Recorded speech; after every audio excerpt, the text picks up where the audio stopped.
T V S Apache RTR 310 2025 മോഡലാണ് നമ്മോടൊപ്പം ഉള്ളത്. ഇതൊരു റെഡ് കളർ വേരിയൻ്റ് ആണ്.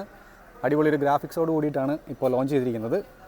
അപ്പോൾ ഇതിനകത്ത് പ്രധാനപ്പെട്ട ഫീച്ചേഴ്സ് അപ്ഡേറ്റ്സുകൾ എന്താണെന്ന് ചോദിച്ചു കഴിഞ്ഞാൽ, നമുക്ക് ഫസ്റ്റ് ഇൻ സെഗ്മെൻറ്റ് ഫീച്ചേഴ്സ് എന്ന് പറഞ്ഞു കഴിഞ്ഞാൽ ട്രാൻസ്പെറൻ്റ് ആയിട്ടുള്ള RR 310 പോലെ ഒരു ക്ലിയർ ക്ലച്ച് കവറാണ് കൊടുത്തിരിക്കുന്നത്.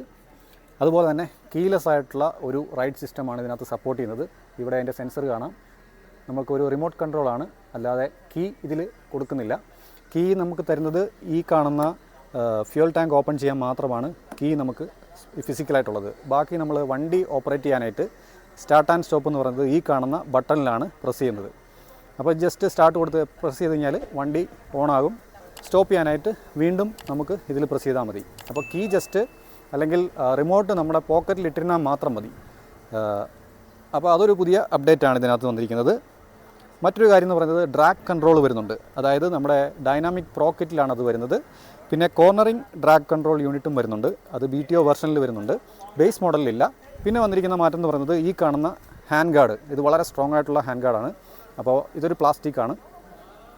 പിന്നെ മറ്റൊരു മാറ്റം എന്ന് പറയുന്നത് സ്വീക്വൻഷ്യൽ ആയിട്ടുള്ള ബ്ലിങ്കേഴ്സാണ്. ഇതുണ്ടോ, ഒരു സൈഡിൽ നിന്ന് മറ്റൊരു സൈഡിലോട്ട് ബ്ലിങ്ക് ചെയ്യും. ഇതിൻ്റെ ഡിസൈനിലും മാറ്റമുണ്ട്. നമുക്ക് 3 പുതിയ ഫ്രഷ് ആയിട്ടുള്ള കളർ യൂണിറ്റ്സ് അവൈലബിൾ ആണ്. ബ്ലാക്ക് ഉണ്ട്, അതുപോലെ പഴയ മോഡൽ യെല്ലോ ഉണ്ട്. അതിൽ ഗ്രാഫിക്സ് ഡിഫറൻ്റ് ആണ്. പിന്നെ വന്നിരിക്കുന്നത് ഒരു ബ്ലൂ വൈറ്റ് കോമ്പിനേഷൻ. പിന്നെ ഇതിൻ്റെ ക്ലസ്റ്റർ വന്നിരിക്കുന്നത് മൾട്ടി ലാംഗ്വേജ് സപ്പോർട്ട് ചെയ്യുന്ന ഒരു ക്ലസ്റ്ററാണ്. അത് അപ്ഡേറ്റ് ചെയ്തിട്ടുണ്ട്. പിന്നെ ബേസ് വേരിയൻറ്റിൽ ഒരു റെഗുലർ ആയിട്ടുള്ള USD ആണ് വന്നിരിക്കുന്നത്. 43 mm ആണ്. ഇതിൽ ഫുള്ളി അഡ്ജസ്റ്റബിൾ ആയിട്ടുള്ള ഒരു സസ്പെൻഷൻ യൂണിറ്റ് ആണ് വന്നിരിക്കുന്നത് ഇതിൻ്റെ ടോപ്പ് എൻഡ് മോഡലിൽ. അപ്പം ഇതിൻ്റെ പ്രൈസ് ഫിഗേഴ്സ് വന്നിരിക്കുന്നതെന്ന് പറഞ്ഞു കഴിഞ്ഞാൽ, ബേസ് മോഡലിൻ്റെ പ്രൈസ് 2.4 lakhs ആണ്. അതുപോലെ മിഡ് വേരിയൻ്റെ പ്രൈസ് എന്ന് പറയുന്നത് 2.57-ഉം ടോപ്പ് എൻഡ് മോഡൽ BTO വെർഷന് 2.75 lakhs ആണ് വന്നിരിക്കുന്നത്. അപ്പം ഡൈനാമിക് കിറ്റും ഡൈനാമിക് പ്രോ കിറ്റും അവൈലബിൾ ആണ്. പിന്നെ പവർ ഫിഗേഴ്സിൽ മാറ്റമൊന്നുമില്ല. 35.6 PS 9700 RPM-ലും അതുപോലെ 28.7 Nm ടോർക്ക് 6650 RPM-ലുമാണ് പ്രൊഡ്യൂസ് ചെയ്യുന്നത്. അപ്പം ഇതിൽ വന്നിരിക്കുന്ന പുതിയ ഫീച്ചേഴ്സൊക്കെ സെഗ്മെൻറ്റ് ഫസ്റ്റ് ആയിട്ടുള്ള ഫീച്ചറാണ്. ഒരു LED ഹെഡ്ലാമ്പ് യൂണിറ്റ് നമുക്ക് കാണാം. പഴയ RTR 310 മോഡലിലെ സെയിം യൂണിറ്റ്സ് തന്നെയാണ്. മറ്റ് മാറ്റങ്ങളൊന്നും ഇതിലില്ല. എന്തായാലും പുതിയ ഫീച്ചേഴ്സൊക്കെ വന്നിരിക്കുന്നത് എത്രത്തോളം ഗംഭീരമാണെന്നുള്ളത് റൈഡ് റിവ്യൂവിൽ നമുക്ക് പറയാം.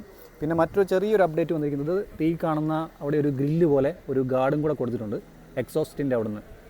അപ്പോൾ അത് കൊള്ളാം. നമ്മളിവിടെ സസ്പെൻഷനൊക്കെ അഡ്ജസ്റ്റ് ചെയ്യുന്ന സമയത്ത് കൈ അതിൽ ടച്ച് ആവാതിരിക്കാനായിട്ടുള്ള ഒരു ഗാർഡായിട്ട് സേഫ്റ്റിയുടെ കാര്യത്തിൽ അത് കൊള്ളാം എന്നെനിക്ക് തോന്നുന്നു. പിന്നെ ബാക്കി കാര്യങ്ങൾക്ക് മാറ്റമൊന്നുമില്ല. സെയിം ഓൾഡ് മോഡൽ തന്നെയാണ്. ടയറും മിഷേലിൻ്റെ റോഡ് 5 ടയേഴ്സാണ് വന്നിരിക്കുന്നത്. 140 സെക്ഷനാണ് റിയർ ടയർ. അതുപോലെ ഫ്രണ്ടിൽ 110 സെക്ഷനാണ്. അലോയ് വീൽസാണ് വന്നിരിക്കുന്നത്. സെയിം റിവേഴ്സ് ഇൻക്ലൈൻഡ് ആയിട്ടുള്ള DOHC എഞ്ചിനാണ്. 312cc എഞ്ചിനാണ്. അപ്പം അത്രയൊക്കെ കാര്യങ്ങളാണ് ഈ ഒരു ക്വിക്ക് വോക്ക് അറൗണ്ട് റിവ്യൂവിൽ നമുക്ക് പറയാനായിട്ടുള്ളത്. അപ്പം വീഡിയോ വൈൻഡപ്പ് ചെയ്യാണ്. വീഡിയോ യൂസ്ഫുൾ ആയെന്ന് വിചാരിക്കുന്നു. യൂസ്ഫുൾ ആയെങ്കിൽ നിങ്ങളുടെ സപ്പോർട്ട് പ്രതീക്ഷിക്കുന്നു. അപ്പോൾ അടുത്തൊരു വീഡിയോയിൽ കാണാം.